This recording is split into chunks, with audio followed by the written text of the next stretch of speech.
और बिलखुसूस rule of law से जब हम कहते हैं कि अक्रॉस द बोर्ड अकाउंटेबिलिटी, मैं चीफ मिनिस्टर इमरान खान की तो करके ये बेइज्जत हो चुके हैं, जर्नलों की हो, चीफ ऑफ आर्मी स्टाफ की हो, मौजूदा की हो, पुरानों की हो, चीफ जस्टिस की हो, तमाम चीफ जस्टिस की हो, सेक्रेटरीज की हो, डीसीज की हो, जिसने इस मुल्क को खाया, मैंने खाया मुझे सजा मिले, बाकियों ने खाया तो उनको भी सजा मिले।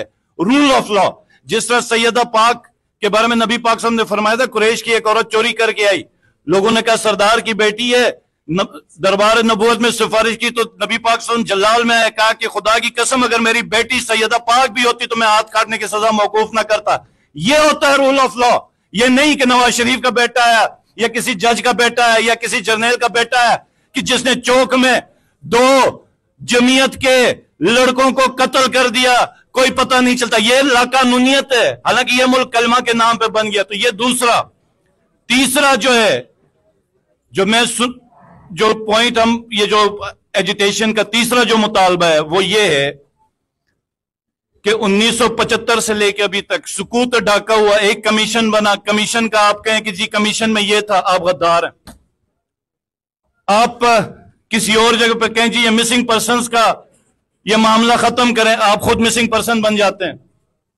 आपने खुद एमकेएम बनाई, फिर महाजरों का कत्ल आम किया, फिर जिनापुर किया, फिर महाजरों को कंधा दे के ला रहे।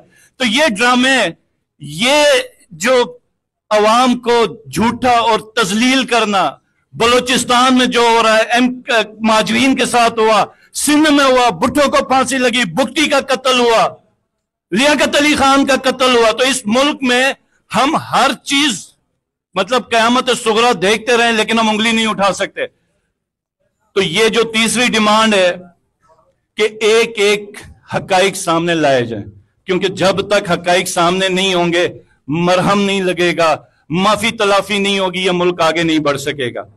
तो ये 3 मेन डिमांड्स हैं। और जो डेट है 1 अक्टूबर तक की डेट है, 25 दिन है। और इसकी एक मेन वजह यह भी है कि 15 अगस्त को हमारी पूरी की पूरी यूनिवर्सिटीज खोल रही हैं और पूरी की पूरी यूथ ऑलरेडी मोबिलाइज्ड है। और इसमें 15 सितंबर से, तो उसके बाद जो ये यूथ के सदर भी अभी आपको एक जुमले में बताएंगे, आईएसएफ के सदर भी बताएंगे कि फिर वापसी नहीं है।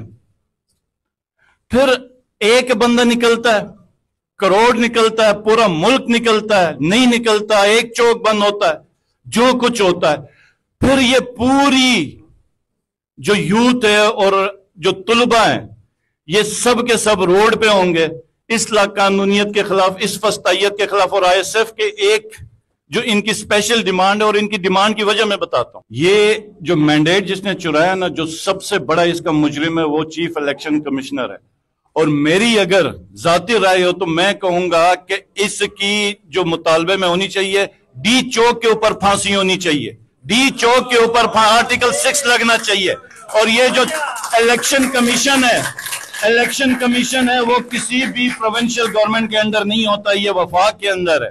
और यही वजह है कि ये चीफ इलेक्शन कमिश्नर सुल्तान सिकंदर राजा तरक है, या इस वक्त जो एस्टेब्लिशमेंट और जो हमारी गवर्नमेंट को परेशानी है, काजी फैज ईसा गया तो क्या करेंगे, जस्टिस मुनीफ फारूक गया तो क्या करेंगे, और इनकी एक्सटेंशन कैसे हो सकती है। अगर ये एक्सटेंशन नहीं होती तो इसकी जगह पे कौन सा ऐसा बंदा होगा जो हम आइन और कानून के खिलाफ काम करें और वो हमें रास्ता दे दे। देखें, इस मुल्क में अब मजीद बर्दाश्त की सकत नहीं है।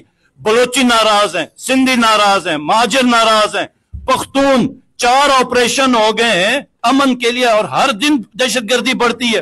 क्या कसूर है? आप देखें, कश्मीरी के पास जाए, गिलगित बल्तिस्तान के पास जाए, एक इलाका बचा था पंजाब, वो इस साल में वही किया जो बलूचिस्तान में होता रहा। सिर्फ लाहौर के अंदर 30,000 छापे वर्कर्स के ऊपर मारे गए। और छापे कैसे होते थे? ये नहीं कि किसी को गिरफ्तार करने के लिए, दरवाजा तोड़ा, औरतों के गरेबान में हाथ डाले गए, बच्चों को घसीटा गया, टीवी को तोड़ा गया, फर्नीचर को तोड़ा गया, पूरे घर को तोड़ा गया। ये बताया गया कि तुम्हारी हैसियत नहीं है। तो अब जब पंजाब में भी ये मामलात हो गए तो फिर हम आगे मुस्तकबिल की क्या उम्मीद रखें?